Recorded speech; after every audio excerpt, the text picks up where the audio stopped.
Hello and welcome back to my channel. Sorry because I didn't upload anything last week, especially my Perfect Stranger review for episode 13 and 14. Why? Because I suddenly lost my motivation to do when I found out someone's post a spoiler in the TikTok. And the problematic thing is the thing that they spoil is one of the most important part in episode 15 and 16, which will confirm who is the murderer and also the existence of Hejun's son. The reason why I lost my motivation is because I did the guess the killer part on my script. So I kind of feel totally awkward to upload it since I already knew this year killer. It's not because I guess it wrong, but because it feels really awkward to do that part on the guess the killer. So my advice to my dear viewer here, if you happen to find any videos before the release or anything, please do not spoil in any sort of media social. And seriously, please do not do it. With that got away, let's jump to the review for the final episode. And again, spoiler alert. For the final episode, we finally get our culprit, which is Yunuru, aka Hejun's father. The reason why Chung-ah left Hejun also been revealed to be that she was afraid that Hejun will turn out to be the monster like his father, as Chung-ah knew beforehand that Yunwoo is the culprit. Chairman Yun, on the other hand, pushed away Hejun before because of his own guilt for the fact that he had to hide about his father. We also got to know that the time travel card was made by Hejun and Yoongyung's son, where Hejun on 2022 original timeline didn't die. After Yoongyung and Hejun back to 2021, Isup and Sun-ae lived in a quite luxury life and lovingly. Isup's leg was normal and Sun-ae also wasn't dead. Hejun, on the other hand, saw that his grandfather fulfilled his promise to bring young Hejun to go for fishing and really have a beautiful bond with Hejun. Chairman Yun even noted at his calendar when Hejun will return, as he knew about Hejun time traveling. At the end, our two lovebirds decided to go back to 1987 before the first murder. My personal thought on the ending? Well, the ending for Yoon was perfect as she had a better relationship with her parents and even her uncle didn't become a wall between her and her father. I left that on the original timeline, Isup was timid and a bit of depressed, but here he was similar to his young self. But I wonder if any change Isup's relationship with Dongshik and whether Dongshik spilled to him that his daughter is in fact his wife's best friend from 1987. Jun, on the other hand, despite that he finally got his father's affection, I wish that Chairman Yun managed to convince Shunga not to leave Hejun, or at least she should visit Hejun regularly to see what Hejun will become. Since Chairman Yun already knew the future of Shunga's son and could give her the comfort that Hejun will not be like his father. Although I left the ending with the hint of them trying to stop Yunwoo so that they both could have the perfect life, I still got so many questions that they did not answer throughout the 16 episodes for this drama. First, what actually happened on the first timeline? Who actually killed Sune? Even Haekyung, quote-unquote missing, was confusing. Why? Because Haekyung did not fit the profile for the victim. In fact, that only Junyoung was fit with Yunwoo's mother profile, and she most probably bumped into him as she always hang out at Bongbong tea house to read.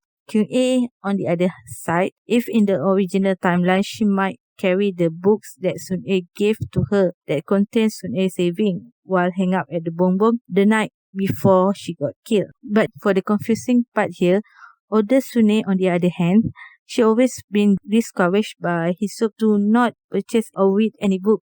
Her older self also did not fit the victim profile. But Yunwoo on this new timeline tried to murder her because Sune carried her newly published book. But on the original timeline, the book never published under her name. So why on earth that Yunwoo need to kill her on the original timeline? But hear me now. I believe that Yunwoo only killed Junyoung and Kyung-ae in the original timeline. but Hae-kyung and the older Sune been murdered by no other than Gu Mi-soo. For Hae-kyung, Mi-soo murdered her since she threatened to spill the bean if she didn't follow her to run away from the village. It was actually written in the novel transcript. For Sune, she probably saw the transcript and shocked because it literally told the serial killer case that involved her sister. Or I think that she might met with Mi-soo to confront her about Mi-soo's treatment towards Yoon-yoon. That's why I believe that we need to see that Mi-soo full novel transcript, because these two original case giving a little bit plot hole because the motive and the victim profile doesn't fit with Yoon-woo. Second question that I had with this drama is, the writer or the director did not give us more compelling backstory about Yoon-woo and his mother. It seemed like he did met with his mother during this scene, but I wonder what triggered his killing instinct, since he seems to be sad after meet with her.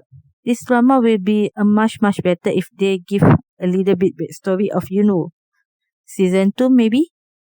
Third thing that I feel confusing, and I hope that if there is a plan for season 2, I wish that they gave us a story of future Haejun and Yoon-yoon.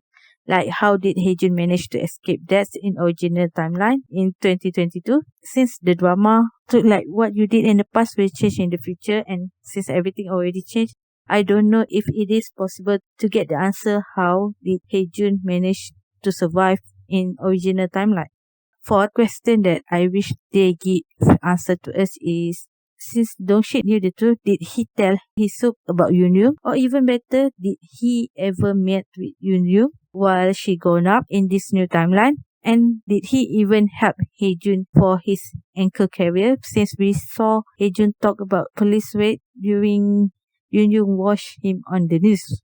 Because I believe that Dongshik might have a high up status in police after he solved this serial killer case.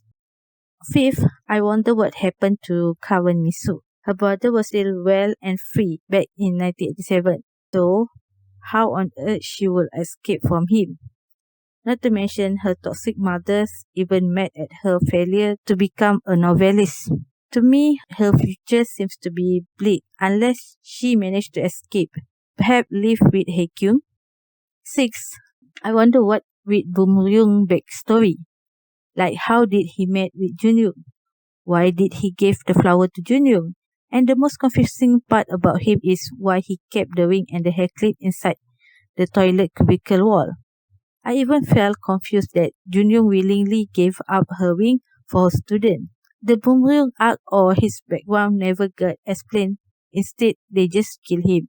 That's why I believe that it's kind of wasting his character. When you give his character something like people wanted to dig more about it, but later you just kill him without giving us anything more about it. So it's kind of waste for his character.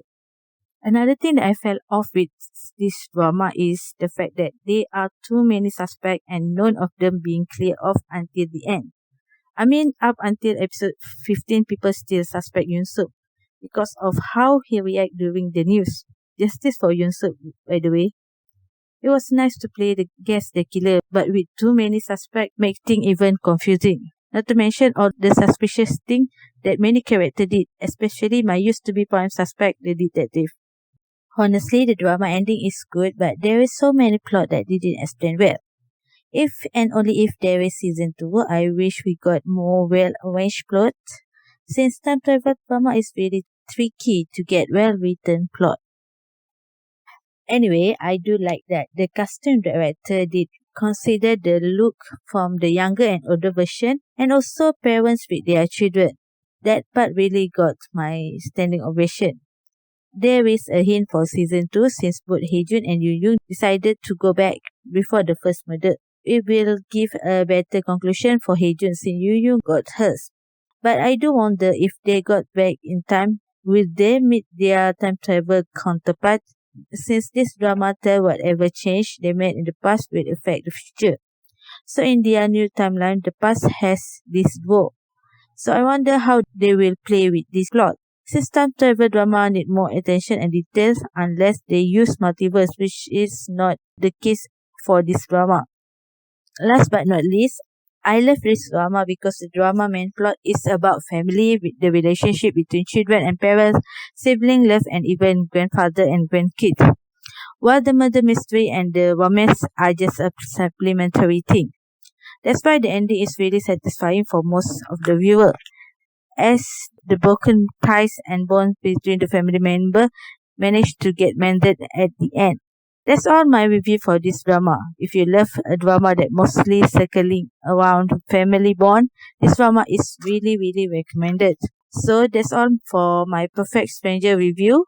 Until next time with the new video with the new drama. But before you guys click the X button, please consider to subscribe first. Bye.